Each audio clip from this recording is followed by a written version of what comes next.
রাজধানীর উত্তরায় milestone school and কলেজে বিমান দুর্ঘটনায় শিক্ষার্থীদের নিহতের ঘটনায় অন্তর্বর্তীকালীন সরকারের সাবেক প্রধান উপদেষ্টা ডক্টর মোহাম্মদ ইউনূস, সাবেক আইন উপদেষ্টা ডক্টর আসিফ নজরুল ও বাংলাদেশ বিমান বাহিনীর air chief marshal Hasan Mahmud Khan সহ ১৬ জনের বিরুদ্ধে মামলার আবেদন করা হয়েছে।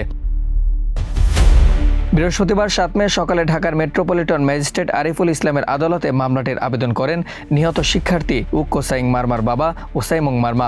এ সময় আদালত বাদীর জবানবন্দি রেকর্ড করে আদেশ অপেক্ষমান রাখেন। বাদীপক্ষের আইনজীবী এ.কে.এম. শরীফুদ্দিন এ তথ্য নিশ্চিত করেন।